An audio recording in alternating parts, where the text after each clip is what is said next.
I have installed the light onto the Hampton Bay Antigua here in the living room. This is the official Antigua Designer Edition light that was sold to go with this fan.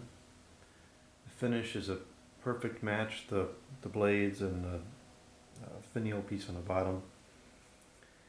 I had filmed a video of installing the light, which I thought was going to be a simple, maybe 15-minute process to take the switch housing off, add the light, and put it back on. And I actually threw out the video because it turned out to be like an hour-and-a-half disaster, and I was getting kind of agitated by it. So I canceled out the video, which is very rare. I seldom discard videos. But anyways, from an installation perspective, this is a terrible light kit because the pull chains, at least the, no, actually both of them, they don't come with a detachable piece on the bottom, that holds it. I don't have one up here, but if you push the chain up, there's this piece here, which I've added a detachable one. I had to change the chain, but what it comes with, this piece is not detachable, so you can't attach the light kit, but the chains push through the bottom of the kit and then reconnect the chain afterwards. You have to connect the chain, feed it up. You have to connect the fob, feed it up through the glass, and then balance the glass in one hand and try to make the connection to the chain inside with very limited space with the other hand. It's a terrible design, and I feel like I'm missing something about the way it's supposed to install, because for the most part these Hampton Bay fans were pretty good as far as ease of installation goes, but something here with that is just totally not right. So it was terrible from an installation perspective. And then the other thing that went wrong was the pull chain control for the fan is kind of odd. Normally the chain is like a plastic piece, and it has a very short tube that's threaded which sticks through the side of the housing, and there's a metal piece that you screw onto it on the outside. This one was almost backwards, where it has a stationary metal piece that sticks into the housing on the inside, protrudes to the inside, and you'd have to actually turn the chain control itself to tighten it. And for some reason, I don't know, I guess just because of age, the plastic got brittle, whatever, the little tube piece busted off the chain, and I didn't notice that, and I put it all back together and the chain wouldn't pull because it was busted. So I had to replace that, and that was a fiasco because installing it required removing of the wires entirely. I think actually, no, I didn't replace it. I was able just to kind of balance it in the housing such that I could still pull the chain if I had to, but I'm not really concerned about it because I seldom move the chain anyways. It pretty much just sits on medium all winter, so whatever. It came with the second fob, a white and a brown one, which I thought was kind of weird because normally the Hampton Bay fans from this era would have the metal fob, and it came with that. So it's a mismatch there. It looks fine, but it's kind of unusual. There's no like metal guide through there, so it just kind of like the chain scrapes against the edge of the glass while you pull it, and it's rough and it's terrible design. So I don't know what the OEM of this light was, but it's not really made properly.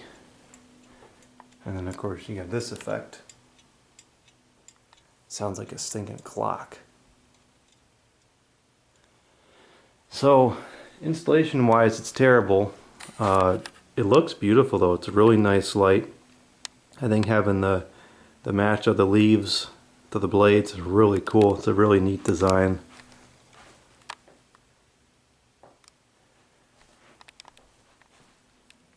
And the glass itself, I think it's called alabaster style. It's really nice.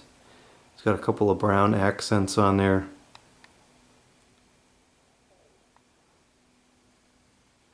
I think the fan looks much more complete with this light, and it fills the room a lot better having the light on there. So I might actually keep this for a little longer now. I like it much better. Now, as far as the light output itself goes, and we'll come back to revisit this tonight so you can see for yourself what it looks like. The light output is deplorable. It's extremely dim.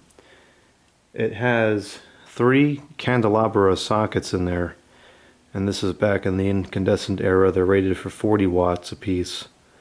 I put 60 watts. It's hard to believe DELs in there, which surprisingly are fairly satisfactory. I'll show those later tonight. I think I'm only finding it satisfactory because it's so dim and it's not a primary light source for the room. But I have those in there. I don't know why this is candelabra. I really think that was just one of those annoying little things that manufacturers were doing in the 2000s.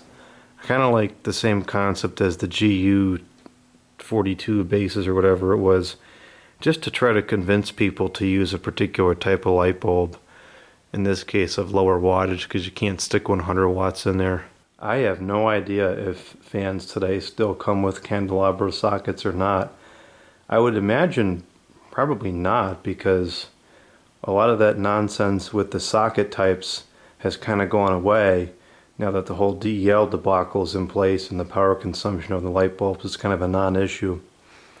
Well, anyways, here's what it looks like during the day, and I'll come back tonight and I'll show it at night and we can see just how little light it outputs.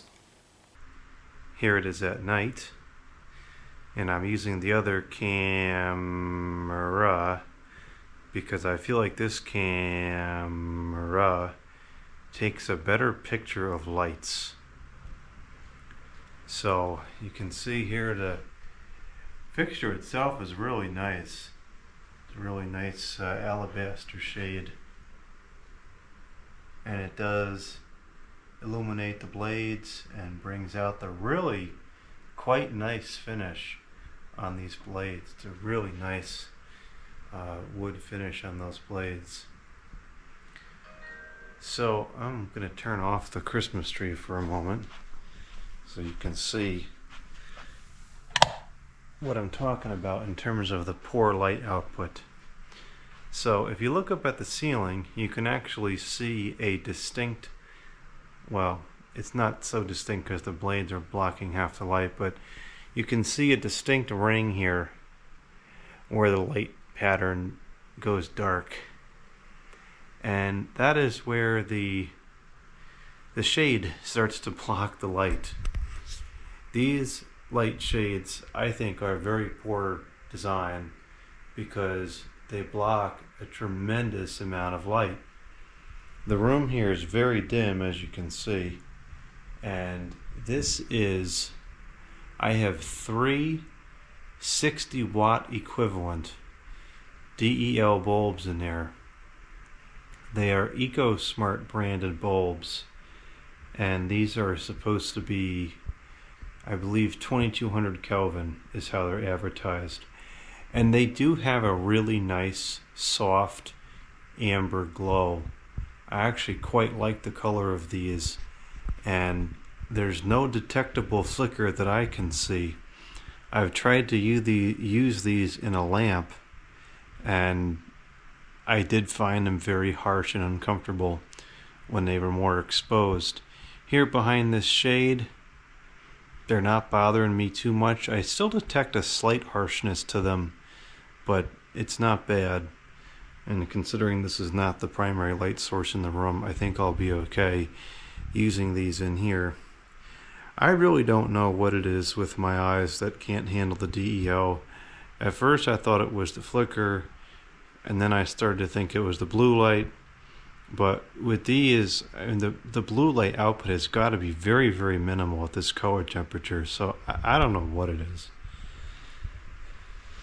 But anyways, the 3 60-watt equivalent bulbs And there's more light in the room, or there was more light in the room rather, with the Emperor fan I had in here, the first one I installed, when it had a single 60-watt bulb inside a schoolhouse fixture.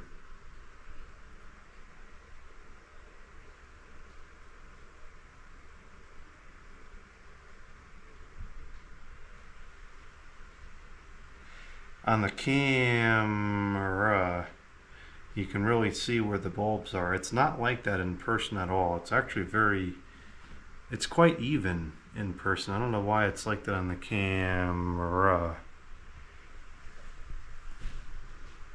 But so there it is. It looks really nice, but in terms of light output, it's just abysmal. I mean, this is like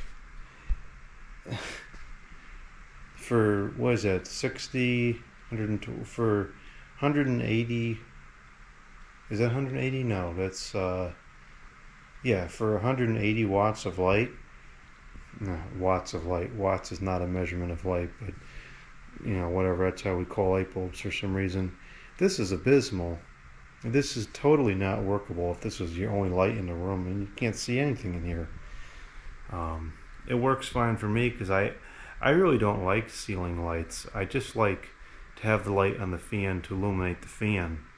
I don't like ceiling lights because whenever you stand somewhere and work on something, the light's coming from behind and you shade the working area. So I prefer to use lamps around the room, which is what I do in every room of the house anyways. So this is fine, but from a practical perspective, I mean, it's just, it's totally ridiculous. But anyway, so there it is, the Antigua at night and during the day with the light, and I think it looks a lot nicer with the light attached in this particular setting. I guess I should go ahead and turn it on too so you can see what it looks like with the light on, not that it really looks any different with, oh, this wasn't up quite all the way. Okay, it's a little better, but it's still very dim.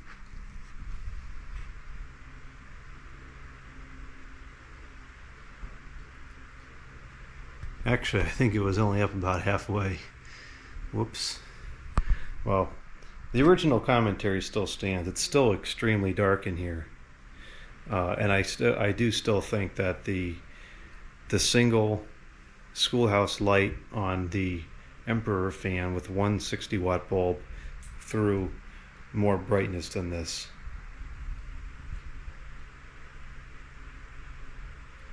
So that's what it looks like with the fan on. You can still see that distinct circle of how much light is being blocked. It's crazy. I don't know why the shade is designed that way. It should be designed to let more light through. And this is not exclusive to this particular shade. Almost all the lights of this style that I've used are like that. They block a lot of the fan and they block a lot of light. And that's why, although this one in particular is a very beautiful fixture, that's why I generally just don't like this style of light. It does look nice with the Christmas lights, as pretty much any fan in here does. And the color temperature is real nice. It blends in with the Christmas lights very well.